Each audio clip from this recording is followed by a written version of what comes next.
Bonjour et bienvenue dans le podcast Essentiel, le podcast qui parle spiritualité incarnée, développement personnel, pour vous aider à reprendre votre bâton de pouvoir. Je suis Stéphanie Courty, accompagnatrice holistique, fondatrice d'Essentiel, et j'accompagne les personnes souhaitant rallumer ce feu intérieur pour vivre. Ici, nous parlons à cœur ouvert.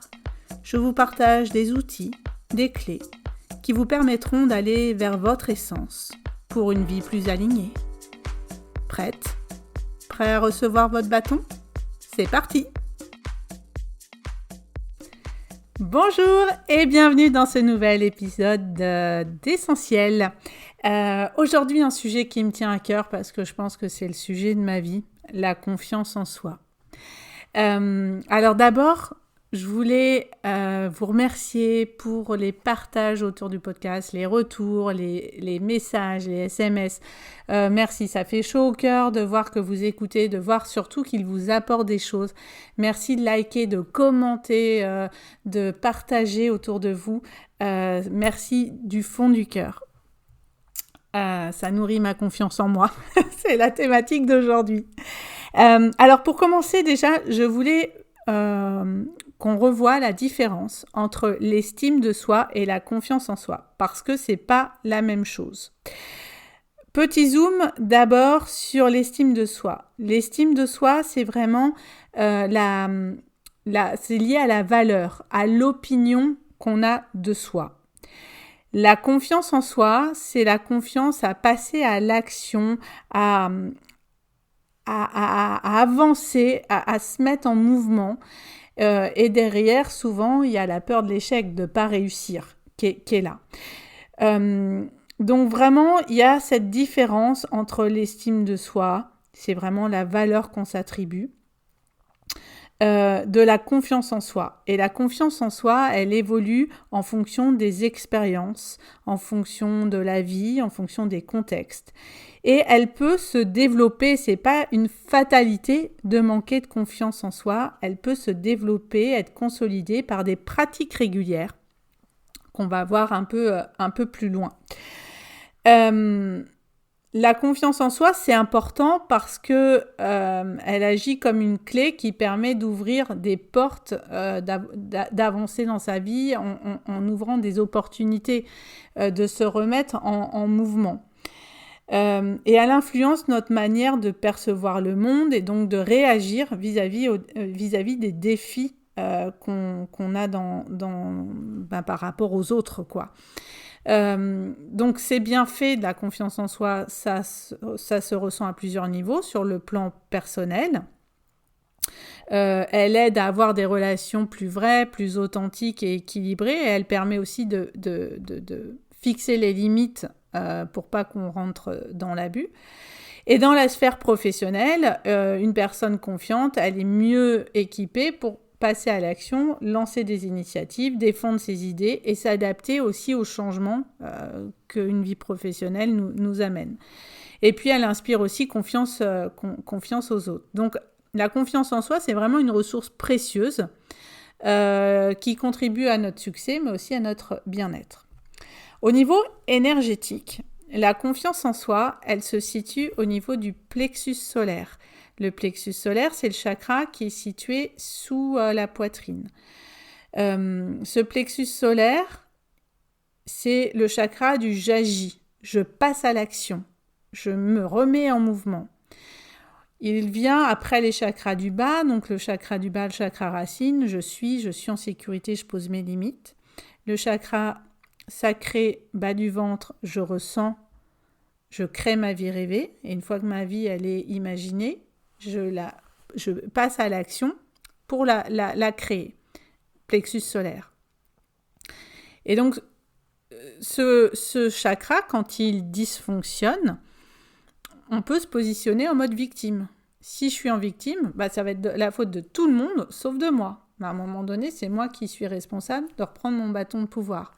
Bâton de pouvoir, si vous n'avez pas écouté, allez écouter le premier épisode du bâton de pouvoir de je reprends en main ma vie, en fait. C'est moi, je ne vais pas me faire sauver par les autres et je ne vais pas attendre que les autres me sauvent. Je reprends en main, plexus solaire, et je sors de ce rôle de victime.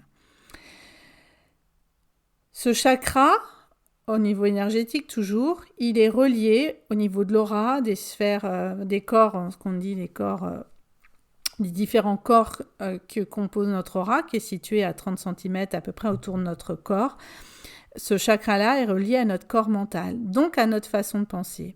Donc si je suis dans un engrenage, je manque de confiance en moi, je ne vais pas passer à l'action, et au niveau mental, je ne vais pas être capable de passer à l'action, je ne vais pas y aller.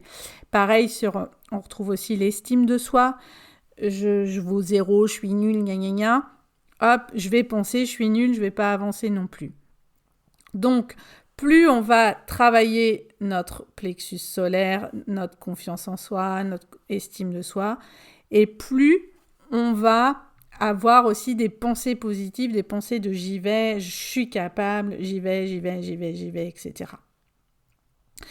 Et donc, à un moment donné, voilà, ça demande de passer à l'action, et on va voir comment passer à l'action au fur et à mesure.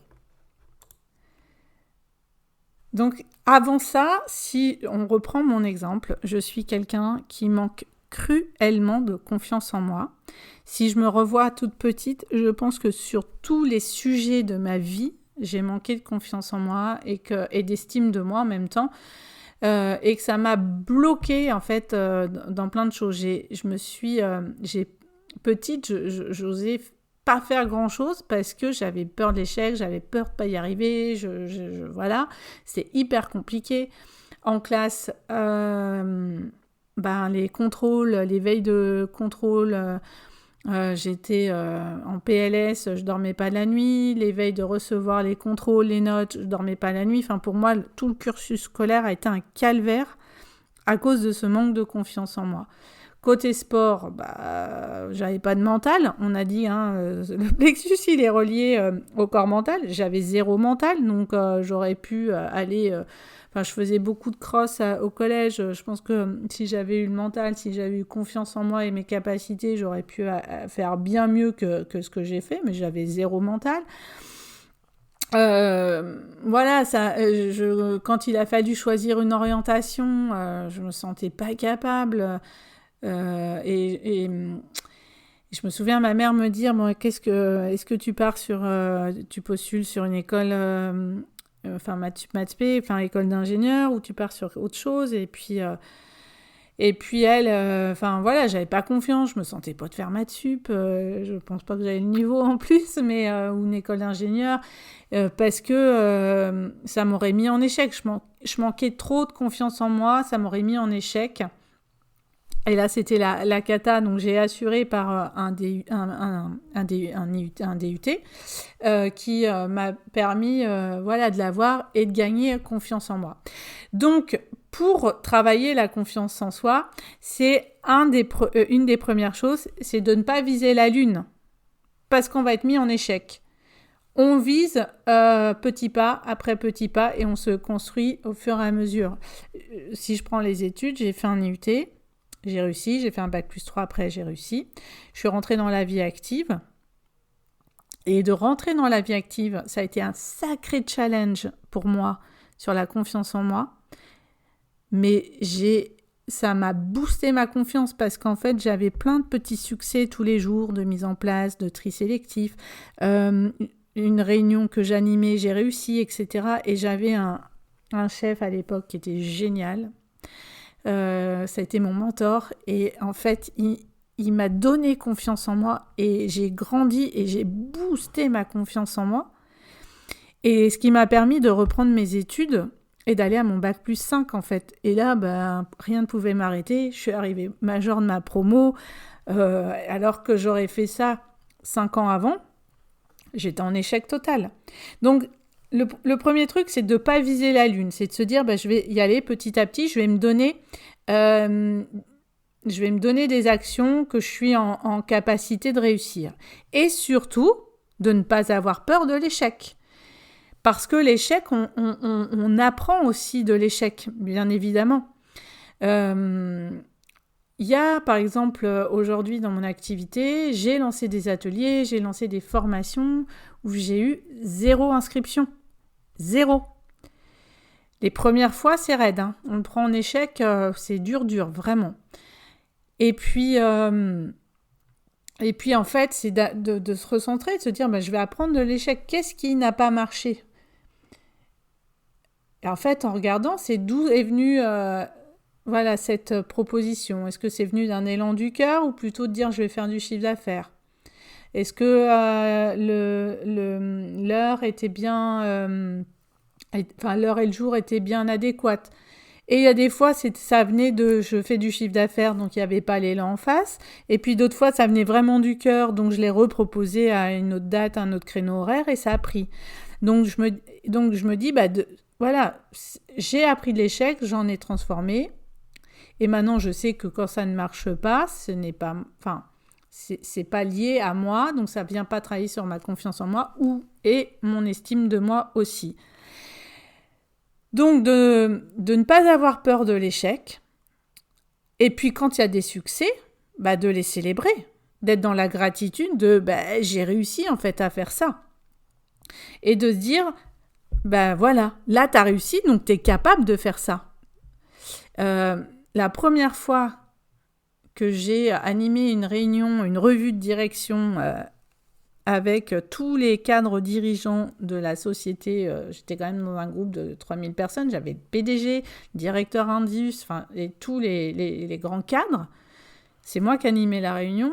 La confiance en moi, il a fallu que je la dompte et que je visualise que j'allais y arriver, de parfaitement préparer ma réunion pour arriver dans les meilleures conditions possibles. J'ai stressé, j'ai transpiré tout ce que je pouvais. Mais j'ai réussi. Et ça, je l'ai célébré. Et je me suis dit, waouh, j'ai été capable d'animer une revue de direction de 2 heures. Et on m'a même dit que c'était bien, en fait. Et donc, la revue de direction suivante, ça a été. Je suis arrivée encore un peu stressée, mais ça allait. Et puis, j'en ai fait quand même un bon paquet. Et à la fin, je suis arrivée, mon truc était prêt, mais j'avais confiance en moi. Je savais que ça allait bien se passer parce que je maîtrisais mon sujet. Et donc, c'est de se dire tous les jours, je suis capable, je mérite de réussir et je vais réussir. Et donc, tout ça, petit à petit, on va être dans le dépassement de soi et ça commence à y aller petit pas par petit pas. On va aller essayer une nouvelle activité. Donc, on va stresser un peu de connaître personne, mais on va oser y aller. Puis, on va voir qu'on va réussir. Et puis, on va oser engager la conversation avec un inconnu. On va oser prendre une décision et puis on va y arriver. Moi, les premières fois, quand je me suis mise à mon compte, où je suis arrivée dans les réseaux professionnels où on ne connaît personne, je me vois en fait dehors, où il y a plein de monde qui parle et tout. J'arrive, je suis toute seule. Je prends une grande respiration, je suis capable de le faire, j'y vais. Allez, vas-y. Et je me mets le coup de pied aux fesses à un moment donné. Pour rentrer, c'est juste l'horreur. Clairement, je me sens con, j'ai qu'une envie, c'est dans mon trou de souris. Tout le monde parle, moi je suis comme une bêta toute seule. C'est horrible en fait. Et sauf que j'ai réussi à engager la conversation avec quelqu'un qui m'a regardé qui m'a jeté un regard, hop, et puis c'est parti comme ça. Et la fois d'après, j'y vais en me disant, j'ai réussi la première fois, c'est toujours pas une partie de plaisir, mais j'y vais. Et puis après, et ça vient et on y arrive. Donc, la confiance en soi, ça se travaille. C'est des actions au quotidien. Moi, c'est le travail de ma vie. Et encore aujourd'hui, je doute plein de fois. Il n'y a pas une semaine où je vais demander à mon mari, tu crois que je vais réussir? Et mon mari, mais bien sûr que tu vas réussir. Arrête, vas-y, fais-le, fonce, crée ton podcast, écris ton livre, pars en retraite, t'es capable. Mais t'es sûr, je vais y arriver. Mais oui, et puis j'y arrive. C'est pas toujours facile, hein. Je vous assure que le nombre de fois où des fois j'en pleure tellement ça vient me chercher aux tripes, de sortir de cette zone de confort, de lancer des choses. Mais on y arrive. Ça demande de reprendre son bâton de pouvoir, mais on y arrive et on y va. Et puis, on peut se faire on peut se faire aider aussi. Les soins énergétiques que je pratique, on va travailler sur le plexus solaire, on va travailler sur la confiance en soi. Et la confiance en soi, elle peut être aussi liée elle peut être aussi liée à des blessures d'enfance. Donc, on va aller travailler là-dessus. La confiance en soi, en numérologie, c'est très en lien avec le chiffre 2. Le 2, dans sa lumière, c'est quelqu'un qui a confiance en lui. Dans l'ombre, il manque cruellement de confiance en lui. Moi, quand je prends ma rose numérologique, donc mon chemin d'évolution dans ma vie, je commence par du 2. Donc, le 2, c'est mon chemin de bataille depuis que je suis toute petite, en fait. Donc, c'est pareil, quand je reçois des personnes, que je vois qu'il y a du 2 dans leur numérologie, on va aller travailler l'estime de soi et la confiance en soi. Il y a de grandes chances quand même. Donc, les soins, ils vont être orientés aussi. Donc, en soi, on peut vraiment venir travailler sur la confiance. Le coaching, d'aller voir des coachs aussi qui boostent cette confiance en soi, cette estime de soi aussi. Les diètes cacao, les révélations Mama Cacao que j'accompagne sur un mois, très, très, très, très souvent quand même, on va travailler soit sur l'estime de soi, soit sur la confiance en soi. Et il y a des choses qui se passent, il y a des prises de conscience, il y a des petits pas qui sont faits, et dire, ben oui, en fait, je mérite de réussir, je mérite d'y aller, je suis capable d'y aller.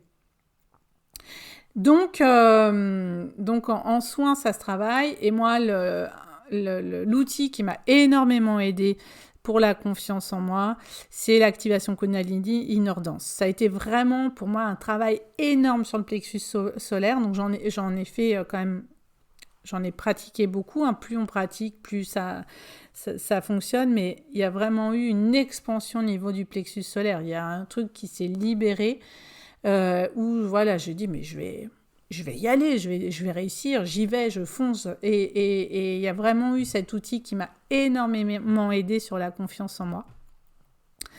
Et comme autre outil, il y a le tableau de visualisation. Je me connecte à mon chakra sacré pour visualiser ma vie rêvée. Et là, j'ai mon tableau qui est fait, j'en parle dans mon livre, je vous explique comment faire un tableau de visualisation dans mon bouquin. Et ensuite, je mets en place des petites actions tous les jours. Mon livre, je l'avais mis sur mon tableau de visualisation. Je me suis pas dit, j'ai confiance en moi, je vais m'écrire un bouquin, il va être édité. Non, ça a été plein de petites actions. J'ai commencé à écrire le sommaire, j'ai commencé à écrire des chapitres. J'ai demandé à l'univers qu'il m'envoie quelqu'un pour coécrire le livre parce que je sentais qu'en timing, j'allais pas y arriver. Hop. Je vois l'annonce Insta de Katia qui dit « Je cherche quelqu'un pour coécriture ». Et là, je me pose pas de questions. J'écris. J'ose. Et là, je fais ce petit pas. Et puis, tout s'enclenche, Et puis, pareil, les premières fois où j'ai envoyé mon bouquin dans les maisons d'édition, faut oser, enfin voilà, ça vient me chercher, est-ce que je suis légitime, je vais me prendre des taquets de refus. Et effectivement, les premiers refus de maison d'édition, mais pourquoi en fait voilà, et pourquoi ils m'ont refusé le bouquin, c'est que je suis pas dans leur ligne éditoriale. Il y en a qui m'ont répondu, on a déjà un bouquin sur le même sujet qui est paru il n'y a pas longtemps, qui va apparaître. Ou moi, c'est vrai que le bouquin, c'est un mélange de biographie et de présentation d'outils, donc ça colle pas pour certaines maisons d'édition. Et au début, ça a été compliqué à digérer, puis c'est digéré et c'est OK en fait. Et ça m'a vraiment, tout ce travail d'écriture du livre, par exemple, j'ai gagné en confiance en moi. Donc, c'est en faisant, des actions, des petites actions. On ne vise pas la lune. Je n'ai pas visé Maths P, école d'ingénieur en terminale, parce que j'avais tellement pas confiance en moi, je me serais gamellée totale. J'ai pris le niveau en dessous. Mais j'ai quand même... alors, pour l'estime de moi, j'ai quand même une estime de moi, même si le manque de confiance vient me chercher parfois. Je sais ma valeur. Et donc, je savais que j'étais capable d'y aller. Je savais que voilà, je savais ma valeur, je pouvais y aller, mais je me sentais pas capable à l'instant en terminale d'y aller. Et c'est venu après.